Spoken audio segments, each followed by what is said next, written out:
Mike, let's give everyone a little background intro. I mean, you were on the podcast, but it's been a couple years now. I think we should start with you graduate college, you don't really have a plan. Your uncle says, come work for me. yep. You could take over my company in a few years, make millions of dollars. I dove into it and then I said, not for me. Left millions on the table. Yeah, which was crazy. So, Yeah. and why? So tell people the story. We've told the story before. You were over our house watching the AFC Championship game when James Harrison ran back that long fumble. Yep. And you grabbed a book off the coffee table, right? A Yeah. nutrition book. You said, can I read this? Can I borrow this? And then a couple days later, you said, oh, I'm out of here. Yeah. I'm not doing what I'm doing. So then explain that story. So you went on to do nutrition. Yeah, I was at your house, you and Jen, and grabbed a book. And I remember actually going home that night and reading the foreword to it. Yeah.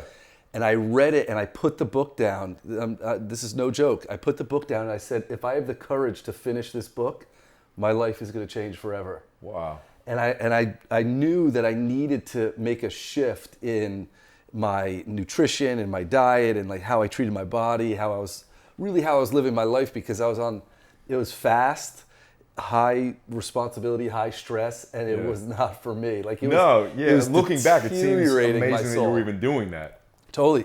I was very seduced by all the money Yeah. and by all the travel and staying in fancy hotels. And Yeah, I remember I hadn't yeah. seen you in a while. I ran into you in at Bellagio or Yeah, something, yeah, running a Vegas. fancy event. I'm like, what are you doing? I ran into you and your brother. Yeah. Yeah, and I was You out were there in a three-piece working. suit. Yeah. And then after that, I went home and burned that three-piece suit. Right. But then I remember I started to feel good. I lost weight. I was getting into shape. You were still living in New Jersey Yep. by me. We used to train together at your old facility at Renegade. And every pound that came off and all the energy that came back, I remember thinking, if I stay in this job, it's going to feel like I'm living two different lives. So met with my uncle one night for dinner. And he asked me, because I guess he could feel it or he could sense it.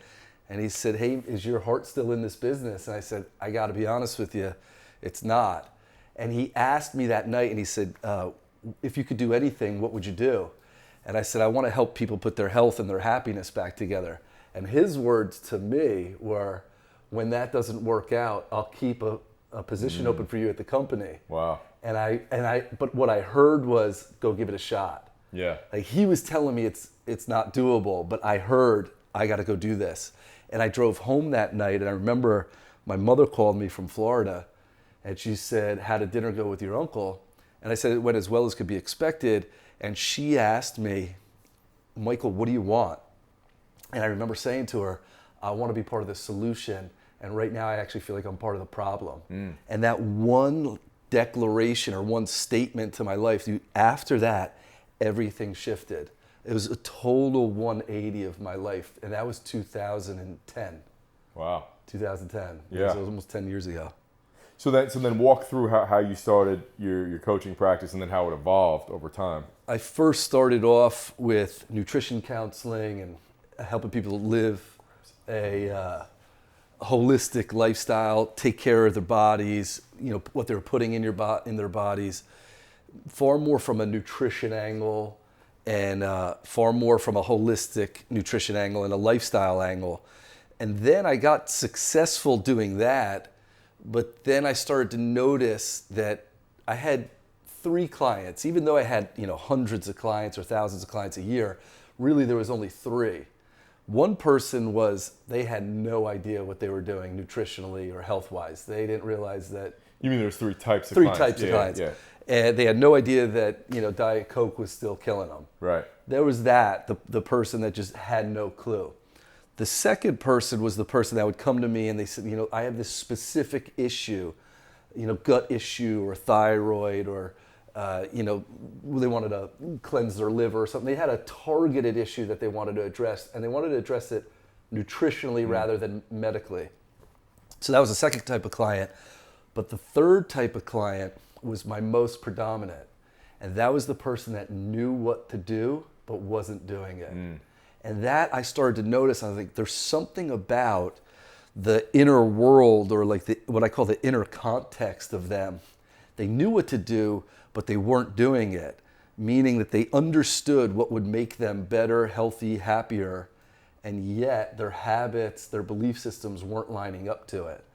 So over time, over the course of a few years, I remember thinking, that's who I want to help. That's who I want to support. The person that if I could get inside their inner world and heal, clean up, organize their inner world, their belief systems, their narratives, their habits, the angles, their perspectives that they live from, their habits and patterns would just match up to it. Right. And I remember thinking, like, that's how I want to coach people. That's how I want to coach. And then it started to evolve into predominantly coaching men, because I could relate to their experiences. I could relate to, their fears, their struggles, their frustrations, and their challenges. And so then over the course of 10 years, it became, I want to coach men into not only health and nutrition, but really into fulfillment and into purpose. And that's when I really would get lit up. I'd get lit up every time that client would either leave my wellness center or that client would hang up on Skype or whatever it was. And it just started to evolve into, I wanted to be this voice piece for like a new masculinity, a new way for men to live a fulfilled, purposeful life. Because that's where I think we really get to bring out now in our culture. Yeah. Yeah. Now, a lot of times when people meet you and they see you coaching, they're like, dude, who is this guy? How is this guy so insightful? And so my question is, knowing you since you were 12 or 13, I was 5 years older at the time, so we didn't really hang out, but I would always talk to you more so than my other brother's friends, because you're always involved and kind of an older soul. It feels like this is like you've been working towards this your whole life. Like you were reading Thoreau when you were 13 and meditating and into all the stuff that's cool now. Yeah, that's funny, because I get this kind of, where have you been, or you're this overnight success, even though I avoid social media and limelights. But I always say, like, well, if you consider overnight success 25 years of research, failing, learning, and discovering, then sure, that would be an overnight success. But I think where I'm at now is really that culmination of exploration and discovery, and what really lit me up when I was young wasn't school. Like, you and I relate a lot. Like, people look to us as an authority on what we do, but school-wise, we were terrible students. Yeah, terrible. I mean, I think I graduated like fourth from the bottom in my high school, and yet people pay me money, to give them life advice. And it's a strange irony and dichotomy. But I think there was a part of me when I was young that knew this is what I really love. I love inner discovery. I've always been fascinated with what makes human beings do what they do, and also what makes human beings not do what they know they should or could be doing. So I've always been fascinated with the human spirit, and always been fascinated with, the human experience. And that's why I was always drawn to like deep spiritual books when I was young, and I've retained a lot of that, and I could bring that into my coaching. And when we work together, or when I work with my clients, where I'm pulling from like 20 years ago, the stuff that people and teachers were telling me, get rid of that and just do your assignments. And I was like, nah, there's a part of me that knows this is all bullshit. Like, I'm not going to do anything with this degree. I already know that. Right. And if I could use what I'm learning and what really lights me up and what excites me, if I could use that further on down the line in my life to impact someone's life, I know deep down, that that'll be far more useful than algebra. I have not used algebra since high school. 91. Yeah, and it's ridiculous. Yeah. I don't work at the algebra store. I never will. The algebra store. And there was a part of me that always knew this is going to be pointless. Yeah. So I might as well do and learn what I want to learn. Right. One thing I think that Luca would certainly agree, Billy would agree, that is fascinating about you is most people who are that deep and philosophical and have read all the stuff and studied all the stuff that you have, and have that kind of insight do not have the quick wit and humor that you have. That's actually really impressive and fascinating. But like, that's been a part of your life for as long as I've known you. I just think that comedy and comedians are always 2 steps ahead of the rest of the culture. They see things that we don't see yet, or that the commoner doesn't see yet. Yeah. And I think that I've always been fascinated with comedy, with stand-up, because there's a presence to it. Right. It requires your presence to assess. To be as quick-witted as you are, you have to be ultra present, because you won't pick up on things. Because you miss stuff. You assess the situation.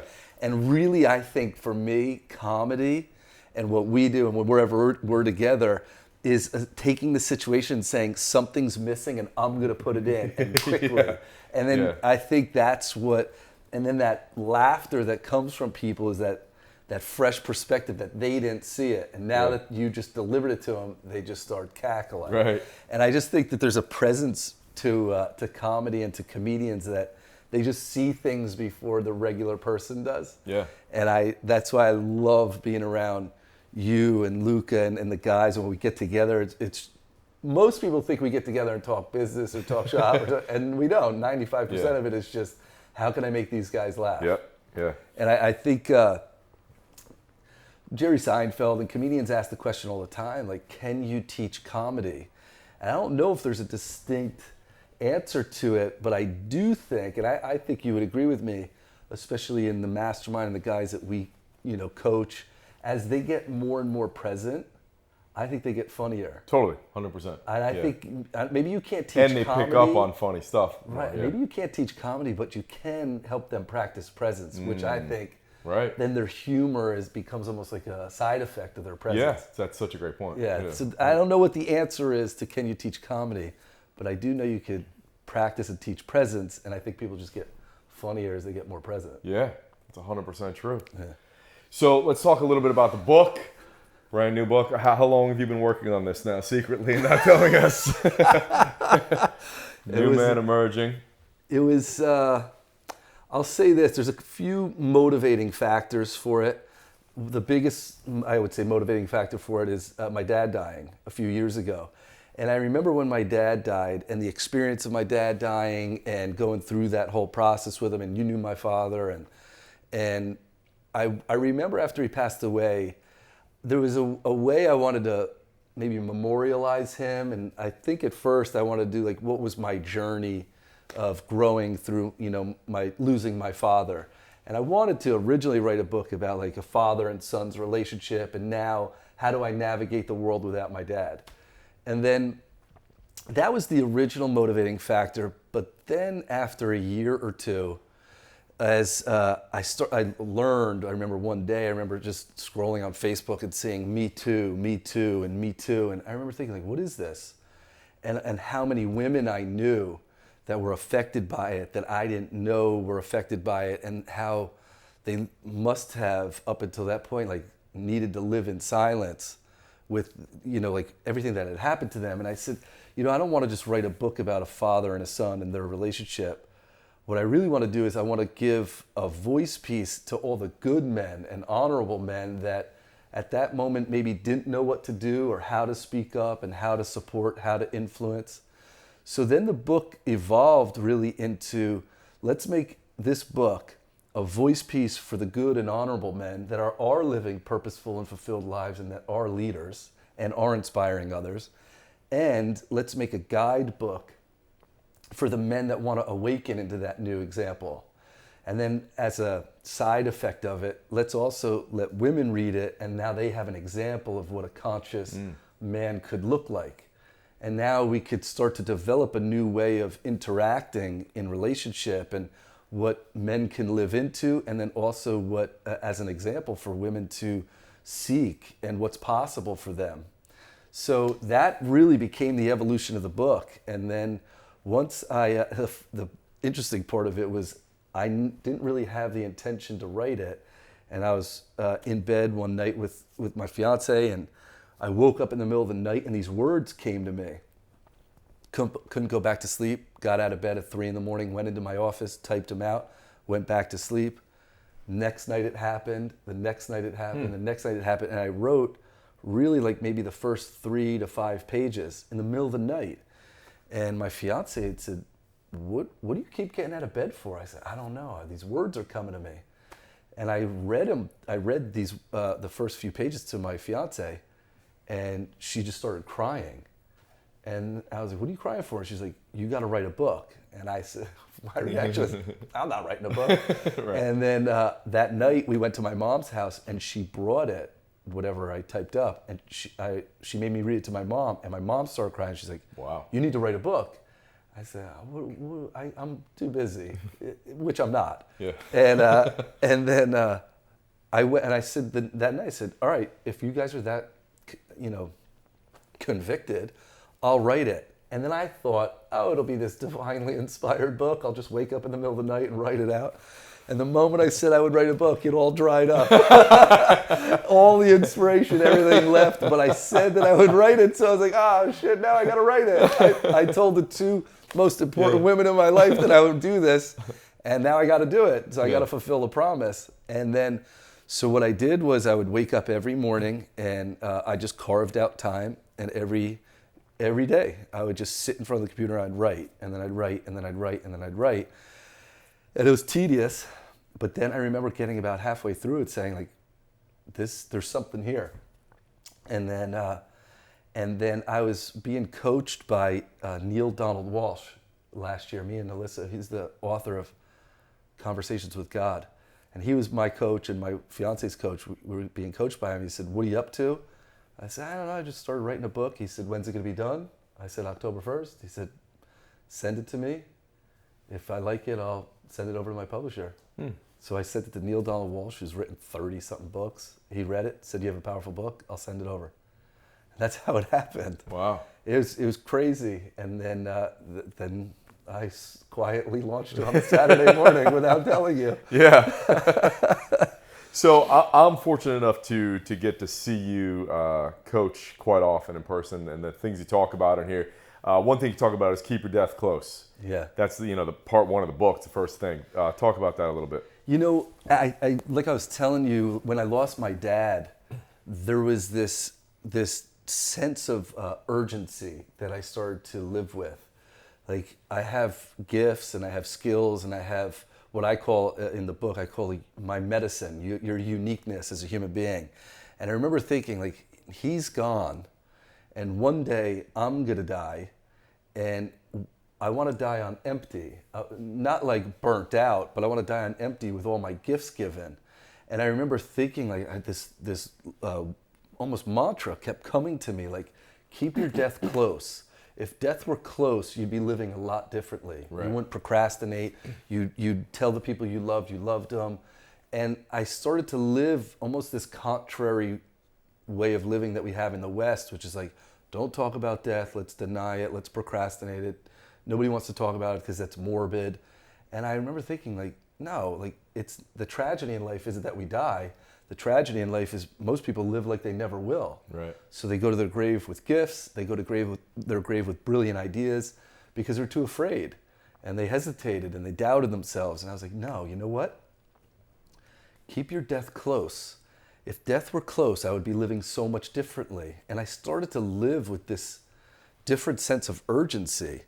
Like, I have gifts, like, and I want to tell the people I care about that I love them, and I want to live a purposeful way, and I want to live a fulfilled life, and I don't want to do shit that makes me unhappy. Yeah. And I'm not going to give... You certainly don't do that. No, that I don't do. So I was like, I'm going to live like death were close. And I use it as the first part of the book, not as a way to be morbid, but a way to invite men into, like, there's a reality, and you must understand this reality, and you must accept this reality. That one day, I write in the book, one day isn't coming.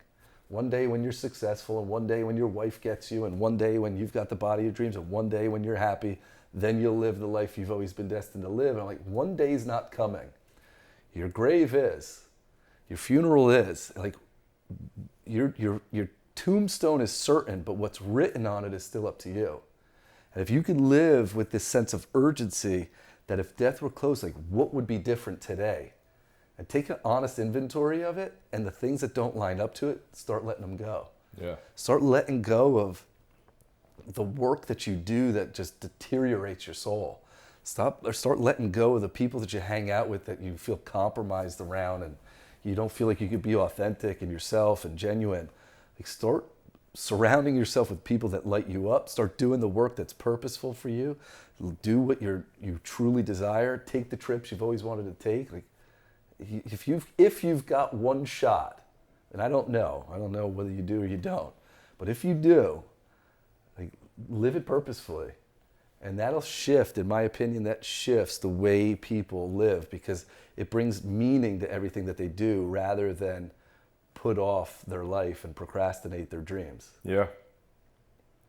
Talk about, there's so much great stuff in the book, but I always hear you often talk about purpose versus platform. Yeah. Let's just get into that a little bit. I think there's a distinction that really men confuse a lot. And they think that their purpose in life is what they do, or their purpose in life is their career. Their purpose in life is to make money. And I think it's really important especially for men, that they distinguish that their purpose in life is distinct from their platform in life. Their purpose in life is really like the reason you're here, your big why. What's the contribution you're going to make because you lived? What's the personal responsibility that you're going to take on in this life? Another way I could say that, two different ways I could say that, is what's worth suffering for you? Like, what is worth you going through, like a fire of inquiry and a fire of discomfort so that you emerge or grow from it? Like, what's worth suffering for you? And then you and I speak about it a lot in the groups we coach is, what do you want written on your tombstone? What do you want to be remembered as? Like, here lies Michael, here lies Jason, he was a man of, and we know what yours would be. He put the cherry on top. Exactly. But, like, here lies Michael, or here lies fill in the blank, he was a man of. And that state, that contribution that you are to the world, like that I see as your purpose, as a man's purpose. Your platform is the way that you deliver it. It's the vehicle that you deliver your purpose through. So, like, my purpose in life is healing, to support in people's healing. I have a lot of platforms: author, coach, mastermind. I own a men's retreat company. I'm a transformational trainer. Those are all platforms. They're vehicles in which I deliver my purpose. And a lot of times platforms grow, evolve, or sometimes you even get rid of them or let them go. You outgrow them. But we get so attached to the platform, and it needs to look this way, and it's got to be this way, and we get so attached to that a lot of times we forget or overlook purpose, when purpose is really the most important thing. And then platforms evolve always in congruency and in relationship to purpose. So all those platforms have grown and evolved over the last decade or two, but purpose has always remained the same. So the way I look at it is, I get this from one of the other trainers that I work with, is like sand and stone. And a lot of times people write their platforms or their circumstances in stone, and they write their commitments and their purpose in sand, but the weather and the ocean just comes and washes it away. Like, no, what you want to do is you want to write your purpose and your commitments in stone, write your platforms in the sand, let them come and go. And I think when men make that shift into living a committed life, into purpose and fulfillment and what they're destined to do, I think the platforms just show up. How do you think, a lot of times people get confused, like, oh, what is my purpose? How do people kind of come to that, to figure out what is their purpose and what fulfills them? Yeah, I think it's almost like an overwhelming question for a lot of people. So what is my purpose? Why am I here? And I think you got to start small on a micro level, because you can't go from, let's say, a miserable desk job, 9 to 5, to be like, no, I'm going to discover my purpose. Like, I think what the first step is actually deliberately add purpose to everything that you do. I don't think purpose is something that you find. I think it's something that you cultivate, something that you generate from within yourself, that's forged from within you. And so start with that. Start bringing purpose and meaning to everything that you do, and start eliminating everything that's superfluous or non-essential. And then really... What do you mean by that, though? How does someone do that? I think you take an honest audit of your life and see, where are you doing busy work, where are you procrastinating, where are you checking out, where are you distracted, and where are you seduced. And you got to take an honest look at those distractions in life, because I think those show up from a lack of vision and purpose, rather than, oh, I would totally be vision driven and purposeful if there were no distractions in my life. I'm like, no, you would. You would absolutely not be. The moment you clear and get clear on purpose and vision, that those distractions start to fade away. So you've got to be very deliberate about, hold on, in this moment, I'm going to do what's deliberate, I'm going to do what's purposeful, and I'm going to start to notice and be honest about where am I distracted and seduced in my life. The second is, I think, with keep your death close, like contemplate your funeral. You and I talk about this all the time. Like, what do you want to be said about you? Who do you want to speak? What do you want them to say? And if you're not trending that way, you've got to be honest and make some shifts, because that's not going to just show up. You must be deliberate about your living. You must be deliberate about your life. And if you look at the end of it, like almost like it was a GPS pin, that you drop this pin, if you're trending that way, keep growing. If you're not, you must be honest and ask yourself, what do I need to do to shift into living a life where, when it's done, I made a dent in infinity. I made an impact in people's lives. I left this world better than I found it. And if you can fast forward to that and think about who's there, what they say, what they're saying about you, the impact and the dent that you made and the contribution you made in their life, if that's incongruent to where you are today, you gotta make some shifts. Yeah. And do them small on an incremental level, because it'll begin to trend that way. Because you got to break down that overwhelming conversation and say, okay, that's where I want to end up, but what can I do now? What can I add today? What can I shift or adjust today and bring purpose and meaning and impact into everything that I do, even on a micro level? I think if you practice that, the bigger picture starts to show up and become clearer for you. Now, I can't believe you know the term drop a GPS pin. You barely know how to use an iPhone, which is amazing. My fiance uses the GPS. Right. So I don't even know how to do that. Talking about platform there, you talk a lot about how high-performing men default to career first. Yeah. And achievement over fulfillment. Talk about that a little bit. I think that's a huge distinction that is perpetuated and fed to us since we're young, is go be successful, and your success will lead to your fulfillment. But I think it's been proven so often that success does not lead to fulfillment. It is not a guarantee. There's a lot of high-performing men. There's a lot of famous men, people that have achieved like levels that we could only dream of. And the next thing you know, they've ended their life because they're unfulfilled, they're depressed, they're unhappy. So I do not believe, I don't buy into that success breeds fulfillment. I think fulfillment, success is an achievement in a particular domain of your life. You've achieved something, let's say in your business, you've achieved something in your marriage, you've achieved something in your health, you ran a marathon, whatever you do. It's an achievement. But you got to understand, like, holistically, there's other domains, there's other areas of your life.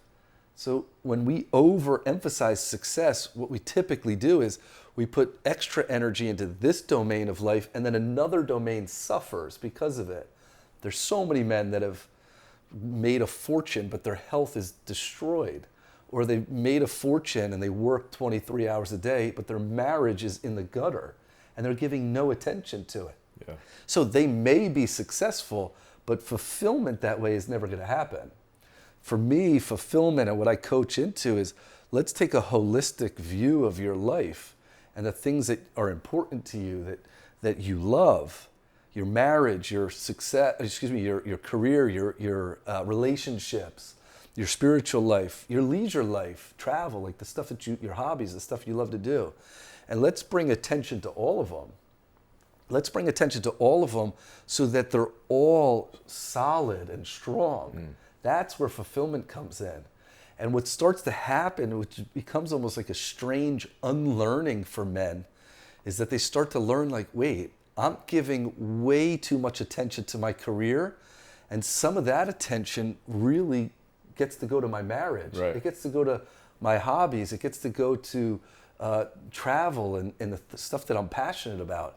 Because if you think about, if a man works, and when he works, he works, and when he's done, and then comes home, he spends time with his wife, spends time with his kids, takes the trips he wants to take, goes and does the hobbies he loves to do, has a solid spiritual practice, treats his body and his health well, like that's a man who's fulfilled. Yeah. Because no domain is suffering.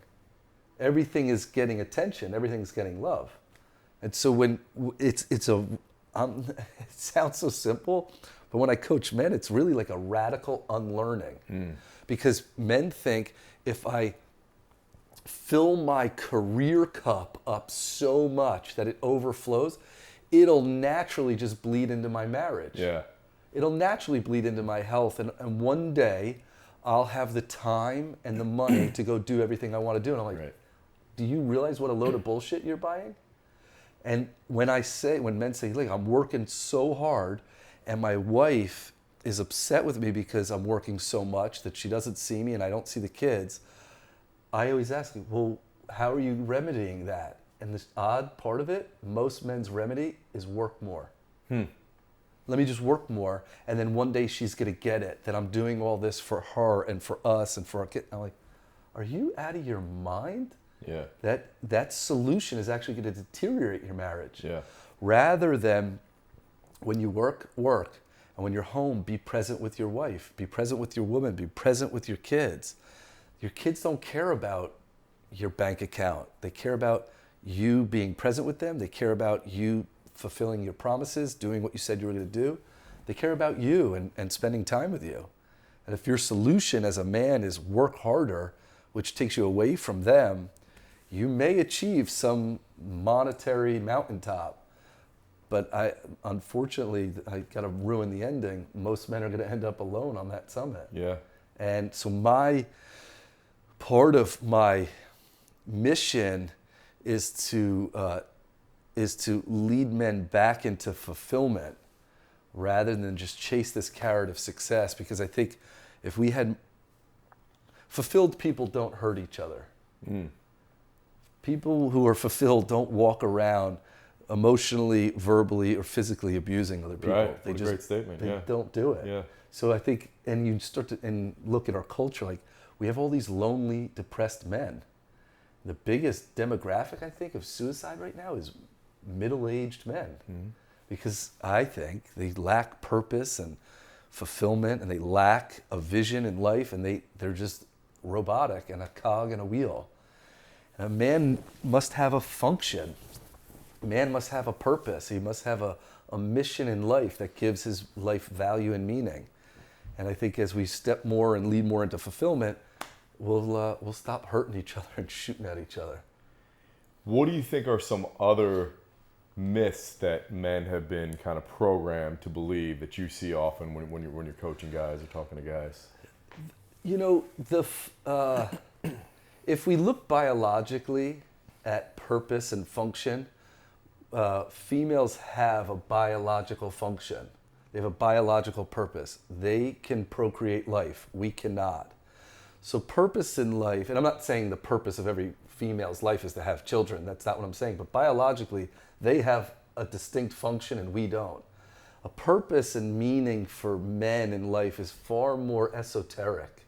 It's far more like, it's really like an inner journey that men or masculinity is actually like forges and creates their purpose. So I think one of the hiccups is that men think or have been promoted and taught that your results are are how you're judged as a man. It's your identity, your results, your bank account, what you've accomplished, your achievements. And what happens is if that becomes my barometer, that means if I achieve my results, that means I'm worth it, I'm valuable, I have self-esteem. And if I fall short of it, then I'm a loser, and who would want me?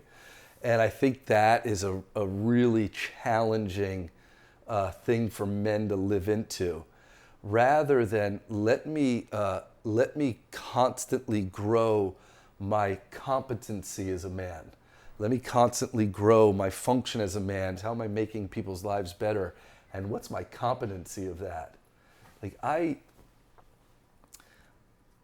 make as much money as I need, and I really don't, you and I joke a lot about it, it's like I keep my weeks pretty minimal and slow. But if you said to me, like, just we'll double your income, but you got to work 40 hours a week. Like, to me, that doesn't make a lot of sense. I don't really attach to, oh, well, if that's the number, then that means I'm better than I am. Like, no, I take a totally different approach. Really, before my income, it's what's the impact I'm making? Yeah. How am I on a daily basis making my fiance or soon-to-be wife, how am I making her life better, my family's life better, the people I coach, how am I making their life better, my students when I'm giving lectures, how am I making the world around me better? And what competencies do I need to grow? What competencies do I may need to learn? What's that inner world that I still get to cultivate? But see, to me, that's so fulfilling. Rather than me just say like, okay, let me hit this number so my bank ledger reads this. Like I just know so many men that get to that, or let me hit this achievement. And then when they do, really like right after that quick high, most of them are depressed. Yeah. What's next? Yeah. Like I just spent so much of my life trying to achieve this, and I have it now, but I still feel empty or hollow, or I still feel that void. So clearly what I thought was going to fill it didn't. And there's so many, there's a lot of athletes and stuff, like after they win the Super Bowl, like they go from the high to like, oh my God, that was it? That's the peak of my life? Right. Like there's got to be something more than that. So I always invite men into grow your competencies as a man. And rather than competencies of just making money or elevating your status, like the competencies of people wanting to be around you and the impact and the relationships that you build, that's really what's going to matter in the end. Yeah, absolutely. 100%. In my opinion. I could be wrong. In my opinion too, and I'm never wrong. Talk about finding your tribe a little bit, and surrounding yourself with those kind of people, and why that's so important, and cultivating relationships. And there's a chapter in the book that I call "Find Your Tribe," and I'm actually early next year going to launch an exclusive group men's coaching program called "Find Your Tribe," because I think in our culture right now, the idea of men gathering, it's becoming a thing of the past. Right. Another myth of masculinity and of men is like, you need to figure it out on your own. And this idea of lone wolfing it is one of the most toxic ideas that we've been perpetuated and that we also have bought as men. There is no way you're going to get through this world, through this life on your own, uninfluenced by other men, without having leaders and without having mentors. Like, it is such a toxic, destructive thought that I need to go through this life alone. I think it leads to depression, and it just cuts off our ability to connect as men, also too as human beings. And in that isolation, we become sick. Find your tribe. For me, I always talk about that a man really needs men in 3 phases or in 3 areas of his life. A man always needs men that he looks up to. These are the men he admires. These are the men that he aspires to grow into. These are the men that he uses as an example. It's a father figures, but it doesn't necessarily need to be your father. Yeah. And it also doesn't need to be men that are older than you. It's simply, that's an example of who I want to grow into. There's attributes of them or of him that I want to cultivate in myself. These are your mentors. These are the people you coach. that coach you, excuse me, the men that you want to grow into. There's always, a man always wants that level of man in his life. A man also always wants his the guys in the trenches with him, the men that are on the battlefield with him, in the arena with him, side by side, the colleagues, the comrades. Like, we're in it together. We're growing together. We're at a similar level. We're up to similar things. We have similar challenges. These are the men that are really side by side. These are the men that are in the arena with you, the men that you solicit feedback from. You get, you support, you give feedback to. These are the men that you want to really growing along with you. So you always want that level of man too. And then you always want the third level of man, which is what you've learned, what you've gained, and what you've experienced. The third level of man is the man that's aspiring to be like you. So that's the man that you are now giving back to, that you're contributing to. You are the mentor of, or the coach of. It's that relationship of, when you look at a younger man or a man that's growing or evolving, saying, hey, let me support you because I've been there and I can relate to you, and let me do my best to help you avoid some of the mistakes that I've made. Yeah. So I think when a man has the tribe of elders, of equals, and of men that he mentors or inspires, that breeds a different masculine spirit into a man because they're receiving, but they're also giving, and they're also being challenged simultaneously. Now, what do you tell guys that you talk to that say, well, I don't have a tribe, I don't have guys around me, I'm currently in that lone wolf thing right now? Stop everything you're doing and start to cultivate one immediately. Because I think that men think it's not as important and I could put it off, and it is detrimental. Yeah. And there's this hesitation for men, like it's strange to connect and reach out and ask for support. Get over it. You gotta be very, very deliberate about, hey, this is what I'm struggling with. I'd like to spend time with you. Hey, it's been a while. I want to spend time with you. Like, hey, I've noticed you're struggling. How can I support you? It's got to actually become, no joke, like it's like priority number one. Yeah, yeah. And I think most men have it as like priority last. Right. And it's so detrimental. So I think an honest inventory, because when a man takes an honest inventory, a lot of times they'll say like, oh, I have a ton of mentors. But I'm not like mentoring anyone. Here's what's going to happen. You're going to feel selfish because all you're doing is taking. Or I have everyone. When I do an inventory of my tribe, like everyone is on my level. Well, then what's going to happen is you're going to overcompete. You're not going to have men that you seek out or that you support. And when I inventory my tribe, like everyone is, I just support them. Well, then you're going to feel exhausted, like all you do is give. Yeah.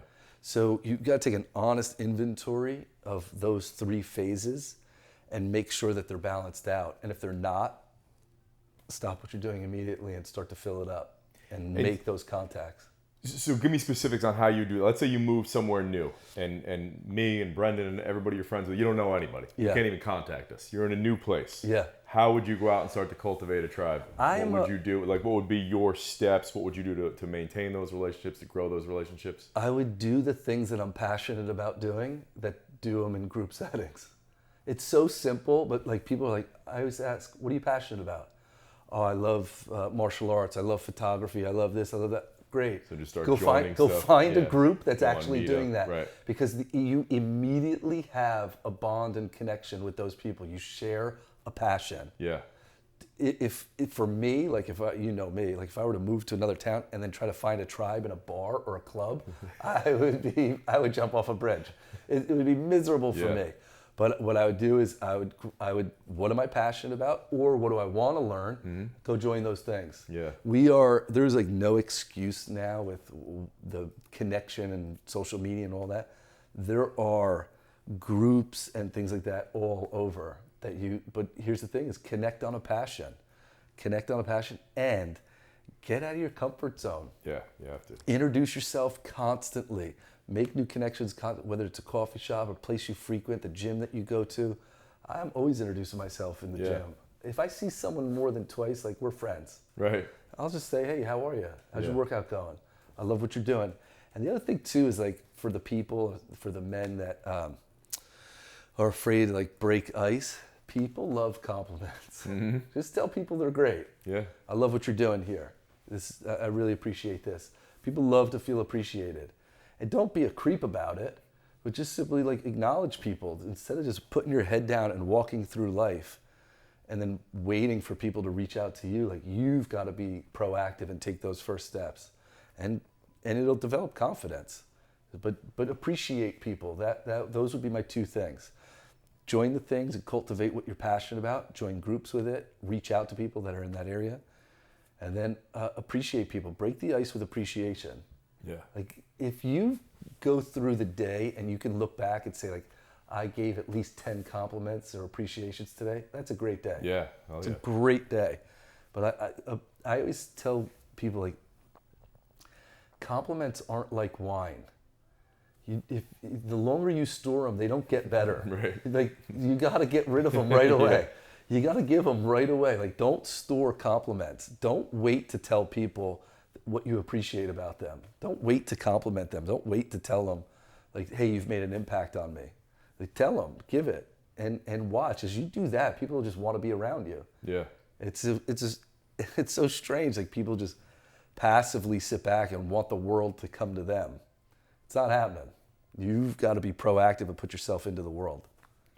Now, what do you say to guys? Well, they may not even know it, but they're doing the nice guy thing. They're people pleasing. They're saying yes to everything, and they think it's the right way. They think that's how everyone's going to like them. That's how they're going to have a great relationship, and it's actually the total opposite. Totally. So, and they don't take care of themselves first. They don't put their oxygen mask on first. How do you kind of help guys get around that, or even make them aware of it, and then kind of work them through that? Well, a good barometer of becoming aware of, like, if you're a nice guy, meaning you're putting everybody else's needs first, you're just saying yes to shit you want to say no to. A good barometer of that is like when you snap, like, do you really get rageful? Yeah. And most nice guys underneath, like, their nice facade, like, they just want to tear shit apart. Yeah. And like that's It's so interesting that you just said that, because as you said that, I'm just flashing back to when I used to do more of that Mr. Nice Guy, people pleasing stuff, and I would snap every 2 months. I can't remember the last time I snapped like that. Years. Right. Years, yeah. But here's the thing: is like back then, if you snapped, it was like look out, because plates are going to be flying. Yeah. But when you you got to be honest about it. Like, I'm saying yes to stuff I want to say no to. I'm trying to make everybody else happy, which in turn I'm not happy, which also ironically not everybody else is happy either. So all your efforts just going out the window. And if you notice that there's a lot of resentment in your life, resentment for people that you say you love, and resentment for relationships that really are in to light you up and be therapeutic for you, you got to be honest about that. Then the shift is really from going from being nice, trying to people please and make everybody happy, to really an honest reflection of what's authentic to me. What do I really desire? What do I truly care about? And when I'm honest, would I be doing what I'm doing? We were talking about this a little bit this weekend, is there's a distinction between fitting in and belonging. And nice guys try to fit in because their main motivation is to be approved of. I want you to like me. And in order to get you to like me, I'll compromise who I am. I'll compromise my spirit. I'll compromise my values. I'll chameleon, and I'll shift it to whatever you need me to be, just so that you put a little approval in my cup. And here's the thing. Everyone's left miserable that way, because now you fit in, but you've compromised who you are to fit in, just for people's approval. A sense of belonging, to me, is really about being authentic and owning your own gifts, owning what you love, being clear about it, allowing people to disagree with you or agree with you, but really inviting people into, like, hey, this is who I am. This is what lights me up. This is what I want my life to be about. This is what I'm about. This is what I'm clear on. And let people come and go. Because here's the thing, the people that stay, you now have a sense of belonging. You now have a tribe. And here's the thing, in a tribe, I have particular gifts, you have particular gifts, Right. this one has particular gifts, but here's the thing is, it doesn't rob anyone. We're all connected, and then we all celebrate each other's uniqueness. That's a sense of belonging. That is not fitting in. And nice guys, I think, conceptually, that's what they want, but they're going about it by trying to fit in. But they notice, like, wait, I'm compromising who I am. I'm compromising my values, compromising what's important to me. I'm compromising, and here I am, I'm getting people's approval, but I feel empty and lost inside. Well, that's going to be a long road.